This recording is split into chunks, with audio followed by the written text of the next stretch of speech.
Salut à tous et bienvenue dans la vie des bêtes. Aujourd'hui, on parle de pandas. Mammifères de la famille des ursidés, ils font en moyenne 100 kg pour 1,60 m de long et possèdent une épaisse fourrure noire et blanche. Bon ça vous étiez sûrement déjà au courant, mais voici quelques informations que vous ignoriez probablement sur les pandas. Tout d'abord, vous êtes déjà peut-être demandé pourquoi ils sont noirs et blancs. Eh bien sachez qu'une équipe de scientifiques américains ont résolu cette énigme. Grâce à une étude comparative entre 195 espèces de carnivores et 39 espèces d'ours, ils en ont déduit que cette bichromie de leur pelage avait deux rôles. D'abord un rôle de camouflage, les taches blanches servant à les dissimuler dans les endroits enneigés, tandis que les taches noires les dissimulent dans les forêts denses et les grottes. En ce qui concerne les taches autour de leurs yeux, elles ont elles un rôle social car elles permettent aux pandas de se reconnaître entre eux.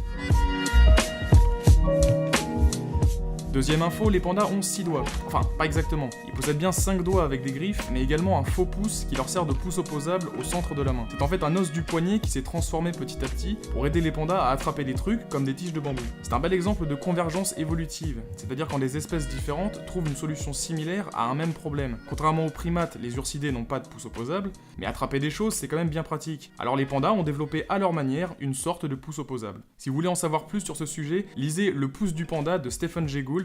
Ça explique plein de petits bricolages de l'évolution. Troisième info, les pandas sont des carnivores ratés. Et oui, les pandas mangent environ 20 kg de bambou par jour, sauf qu'ils n'en digèrent que 17%, car ils ne possèdent pas les enzymes nécessaires pour les digérer pleinement.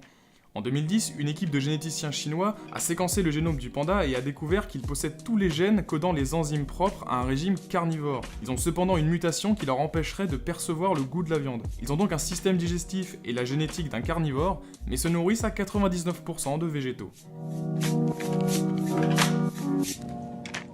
Quatrième info, les femelles pandas commettent l'infanticide. Et oui, les femelles n'élèvent seules qu'un seul de leurs bébés. Si elles accouchent de 2 petits, elles vont simplement en abandonner un. On suppose qu'elles agissent ainsi par souci d'économie d'énergie et pour s'assurer qu'au moins un de leurs petits atteigne l'âge adulte. Certains zoos visant la reproduction des pandas ont cependant trouvé une solution à ce problème, qui consiste à intervertir les bébés pour que la mère ne s'occupe que d'un seul petit à la fois.